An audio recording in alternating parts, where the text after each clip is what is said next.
Local governments का जो system है वो लोकल गवर्नमेंट का सिस्टम आपको प्रोटेक्शन देनी है कि प्रोविंशियल चीफ मिनिस्टर के पास ये इख्तियार नहीं होगा कि जब उसकी मर्जी आई उसने इसको डिसॉल्व करके ख़त्म कर दिया।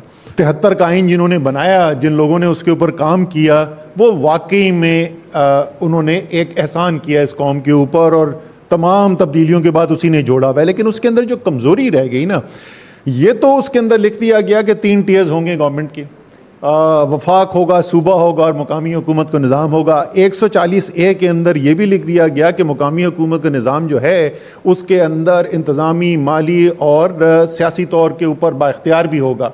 लेकिन जिस तरीके से आइन के अंदर बाकी सारी वो जो चीज़ें लिखी हुई हैं, जहाँ सिर्फ उसूल मुरतब किया गया है, वो हमें ज़मीन पे होता हुआ नज़र नहीं आता। आपको एक आइनी तरमीम करनी है, इसको हम बोलते हैं एक तरमीम आवाम के लिए। अभी तक तो तरामीम सारी वो हो रही है ना कि ताकतवर को और मज़ीद कैसे ताकतवर हम बना सकते हैं निज़ाम के अंदर। 26, 27 उसके आर्किटेक्ट्स भी शायद हमारे साथ मौजूद हैं, उनमें से कुछ आर्किटेक्ट्स, और आई एम श्योर उसकी अच्छी कोई रीजनिंग भी होगी, बट उसका नतीजा ये निकला है कि ताकतवर और ज़्यादा मज़ीद ताकतवर हो गए।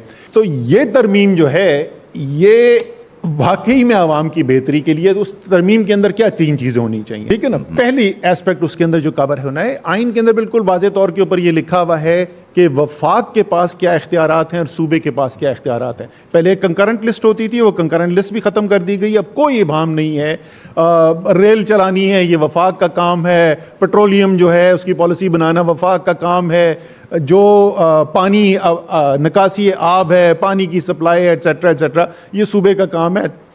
इसी तरीके से आइन के अंदर शेड्यूल ऐड करके आपको लिखने की ज़रूरत है क्या क्या चीज़ें मुकामी हुकूमत का इख्तियार है, जो फिर सूबा ले नहीं सकता।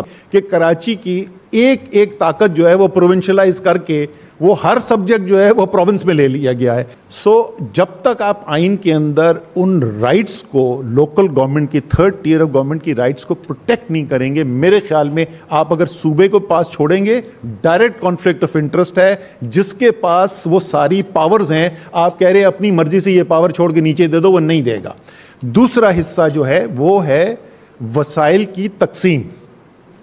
आपको पता है कि चीन जो कि यूनिटरी स्टेट है, कम्युनिस्ट पार्टी उसको चलाती है सपोजिटली, लेकिन जैसे अगर आप शामी साहब बता रहे थे, आप तफसील में जाएंगे तो आपको पता चलेगा कि वो हमसे कहीं ज़्यादा डिवॉल्व सिस्टम चला रहे हैं। अच्छा, उसके अलावा जो चाइनीज़ कम्युनिस्ट पार्टी है, 12 करोड़ मेंबर हैं उस पार्टी के, 12 करोड़ चीन के लोग उस पार्टी के मेंबर हैं जो मुल्क को चला रही है।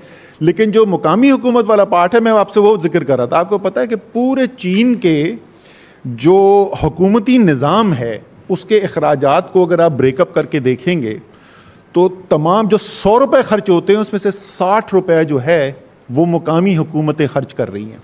पाकिस्तान में ये 5% से कम है, चीन में 60% है। वहाँ पर उनके पास इंसेंटिव्स देने की फिस्कल पावर्स मौजूद हैं। वो compete करते हैं फॉरेन डायरेक्ट इन्वेस्टमेंट के लिए। चाइना का एक सूबा दूसरे सूबे से मुकाबला करता है कि बाहर से वो फॉरेन इन्वेस्टमेंट कैसे लेके आएगा। मुकामी हुकूमतें, जो शहर हैं, जो ज़िले हुकूमतें, वो मुकाबला करती हैं। लोकल गवर्नमेंट्स का जो सिस्टम है वो लोकल गवर्नमेंट का सिस्टम आपको प्रोटेक्शन देनी है कि प्रोविंशियल चीफ मिनिस्टर के पास ये इख्तियार नहीं होगा कि जब उसकी मर्जी आई उसने इसको डिसॉल्व करके ख़त्म कर दिया। ये हमने अपनी गलतियों से सीखा है। मैं इस नतीजे पे पहुंचा हूं कि जब तक आप कॉन्स्टिट्यूशनल प्रोटेक्शन नहीं देंगे, पहले भी लोगों ने जिक्र किया, इमरान खान जेन्युइनली इस बात पे यकीन रखते थे कि लोकल गवर्नमेंट का एक मजबूत निज़ाम के बगैर आपका सिस्टम कामयाब नहीं हो सकता।